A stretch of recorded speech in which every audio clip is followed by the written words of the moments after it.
जी अस्सलाम वालेकुम। मैं आपके सामने एक बार फिर ऐमन रिजवी और इस वक्त मैं पहुंच चुकी हूं हरियाणा का खेड़ा खलीलपुर गांव में। जैसा कि आप जानते हैं, बताने की कोई ज़रूरत नहीं है, इंटरनेशनल एक मीडिया में एक बहुत अजीब व करीब घटना वायरल हो रही है, जहां पर एक निहायत ही खूबसूरत गबरू मुसलमान गयूर नौजवान को बहुत बेदर्दी से और बहुत ख़तरनाक तरीके से यहां पर कत्ल कर दिया गया। मैं ऐमन रिजवी लगातार आपको हर जुल्म के खिलाफ उठाकर दिखाती हूँ कि देखिए हो क्या रहा है। मैं अपनी शुरुआत बस यहीं से करूंगी। लश्कर भी तुम्हारा है, सरदार भी तुम्हारा, लश्कर भी तुम्हारा है, सरदार भी तुम्हारा, तुम झूठ को सच लिख दो, अखबार भी तुम्हारा।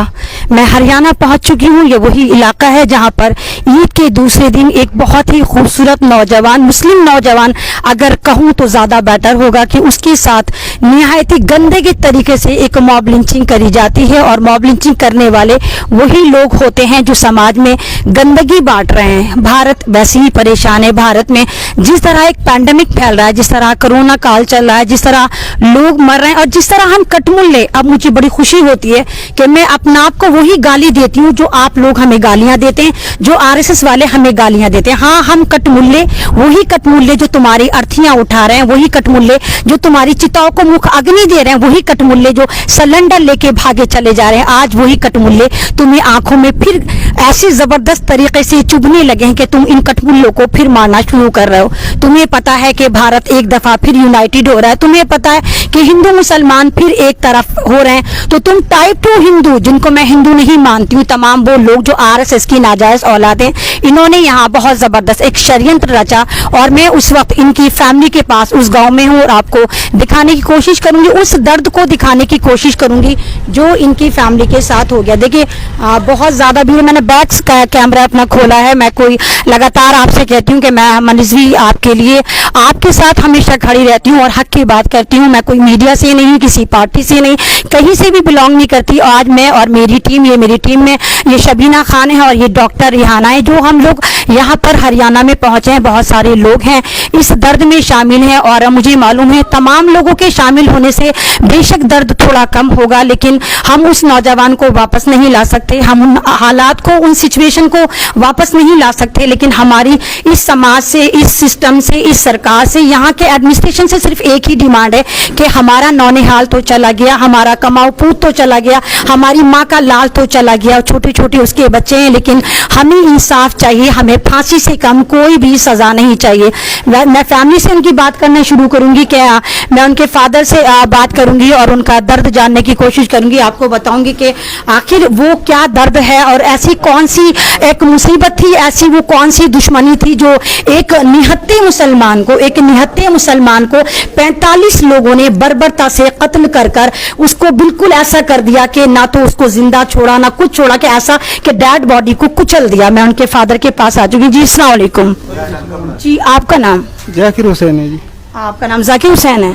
तो ये क्या हुआ, आप बताना पसंद करें, क्या हुआ था, मतलब क्या, कब हुआ, कैसे हुआ, ये हादसा कैसे हुआ? ये 16 तारीख को हुआ था। अभी ये 16 तारीख को ये दवा लेने गया था शाम के टाइम। इसका टाइफाइड था जी, को 10-12-15 दिन से बीमार था।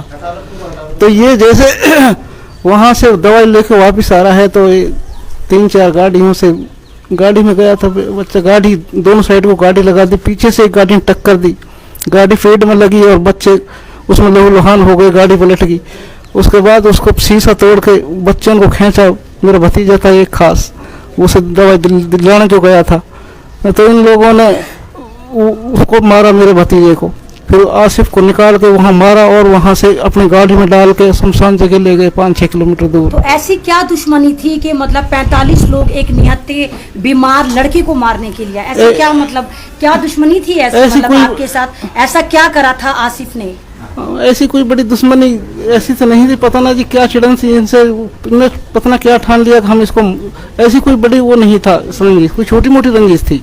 क्योंकि गांव में तो तमाम कम्युनिटी, हिंदू हो, मुसलमान हो, सरदार हो, ईसाई हो, तमाम लोग मिलजुल कर रहते हैं। गांव में तो कुछ नहीं होता, सारे के सारे मतलब ऐसे वो कौन लोग थे, कहाँ से उनको फंडिंग हुई थी, जाहिर सी बात है।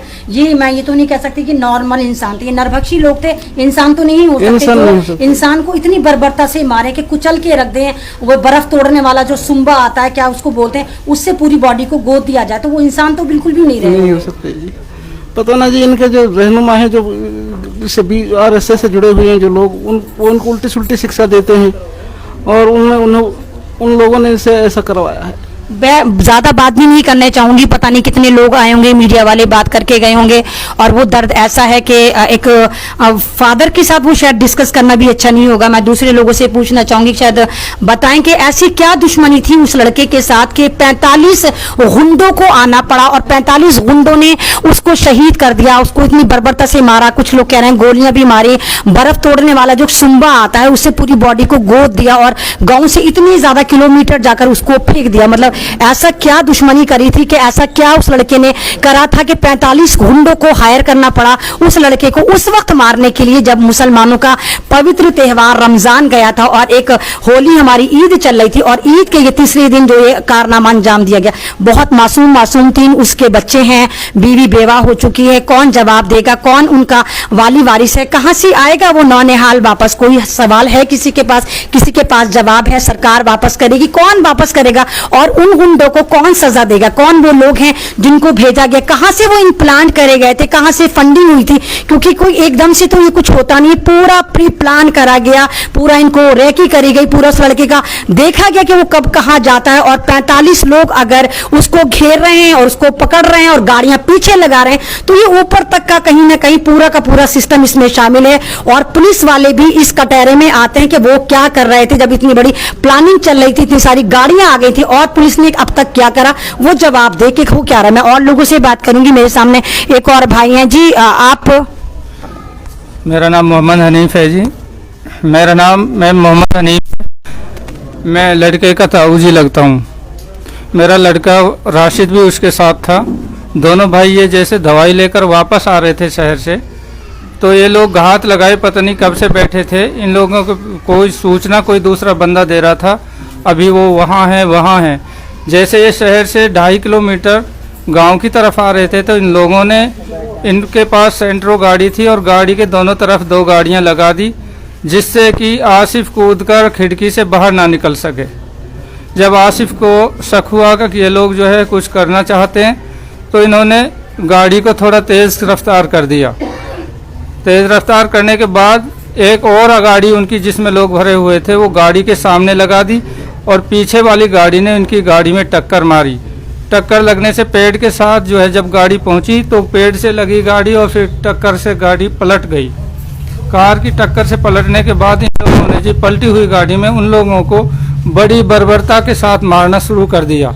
इनके पास लाठी, डंडे और हथियार थे। लाठी डंडे से, सरिया से उनको मारने लगे, तो जब गाड़ी से वो निकल नहीं रहा था, जिस तरफ आसिफ की तरफ गाड़ी गिरी थी, आसिफ ड्राइविंग कर रहा था, ड्राइवर की तरफ गाड़ी पलटने से वो उनको निकालने में बहुत मुश्किल हो रही थी। तो उन्हें जल्दी से गाड़ी को खड़ा करके उन दोनों बच्चों को निकालकर बड़ी बेरहमी से, बहुत बेदर्दी से उनका कत्ल किया। वो लड़का दूसरे वाला भाग गया उनसे जान छुड़ाकर, और आसिफ को वो गाड़ी में अपहरण करके ले गए। फिर उसको बड़ी बर्बरता से, बहुत ही बेरहमी से उसका कत्ल किया है, और जाकर गांव से करीब, जहां इन्होंने ये गाड़ी थी उससे करीब 8 किलोमीटर दूर जाके लड़के को कत्ल करके फेंक दिया। तो ये मेरे साथ क्या नाम है उनके रिश्तेदारों में से थे, और अभी मेरे पास एक जस्ट कमेंट आया है कि अमन रिजवी तू रिंकू शर्मा की बात क्यों नहीं करती? हाँ, मैं बात करूंगी। रिंकू शर्मा वही है जिसको RSS वालों ने खुद मारकर मुसलमान लड़कों को उठवाया था। और कोई तुझे सवाल का जवाब चाहिए तो आ मेरे पास आ। और मैं अमन रिजवी कभी मुसलमानों की बात नहीं करती हूँ। सबसे ज्यादा कटहरे में मैं अपनी कौम को खड़ा करती हूँ। मैं सबसे ज्यादा अगर सपोर्ट करती हूँ तो मैं नॉन मुस्लिम को करती हूँ। सबसे ज्यादा मैं सपोर्ट करती हूँ उन लोगों को करती हूँ जो वाकई हकदार होते हैं, जिन पे जुल्म होता है। मैंने कभी नहीं कहा कि मैं मुसलमान हूं। हाँ, ये मेरे लिए फक्र की बात है कि मैं मुसलमान हूं, लेकिन सबसे पहले मैं इंडियन हूं। सबसे पहले मैं अपने भारत की बात करती हूँ, यहाँ की इंसानियत की बात करती हूँ, यहाँ के लोगों की बात करती हूँ। और मैं हर जगह खड़ी हुई नजर आती हूँ, चाहे वो शाहीन बाग हो, चाहे वो किसान मूवमेंट हो, या कहीं पे भी कोई भी रेप कांड होता है, कहीं भी होता है, मैं और मेरी टीम सबसे ज्यादा वहां पर पहुंचती है।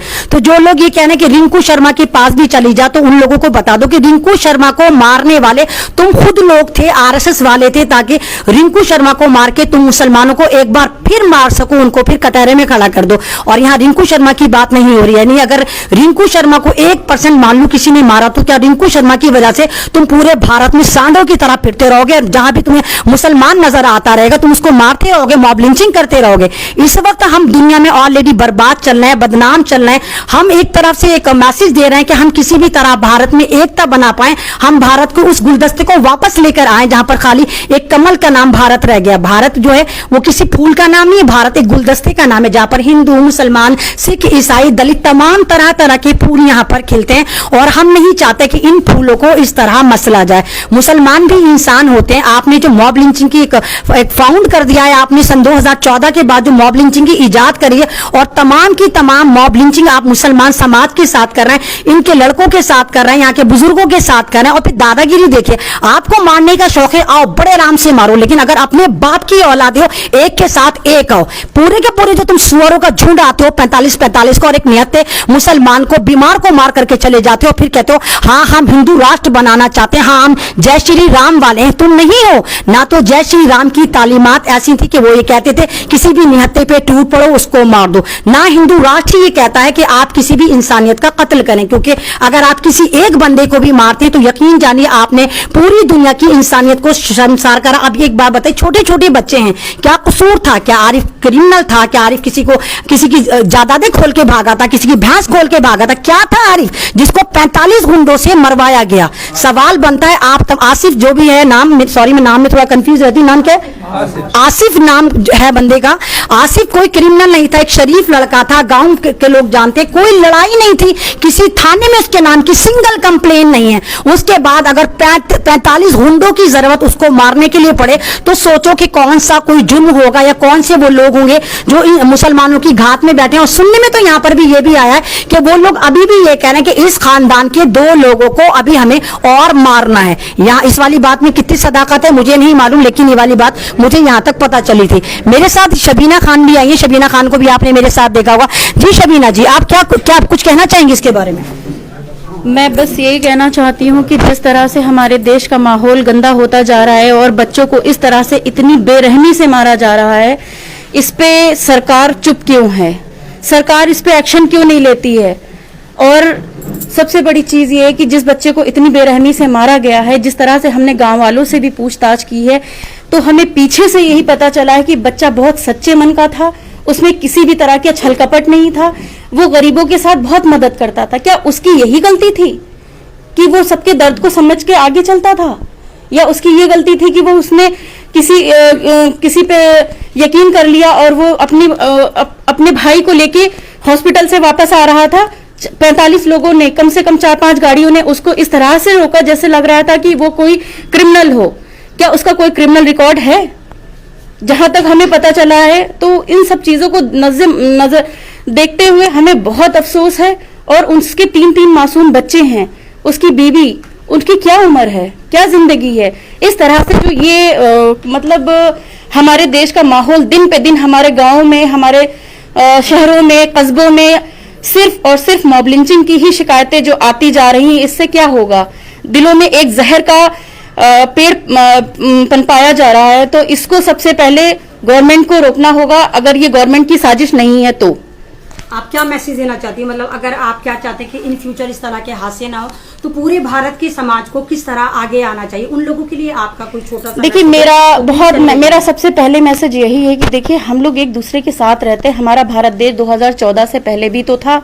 पहले ये सब इतनी ज्यादा नफरतें, इतनी ज्यादा जहर नहीं था। और आज मैं अपना, अगर मैं पर्सनल ओपिनियन बोलूं तो मेरे घर में 2 मेरी छोटी बच्चियां हैं। मैं अपनी बच्ची को, मेरे घर में जो केयर टेकर है वो पंडित है, वो रहती, मैं उस पर भरोसा करती।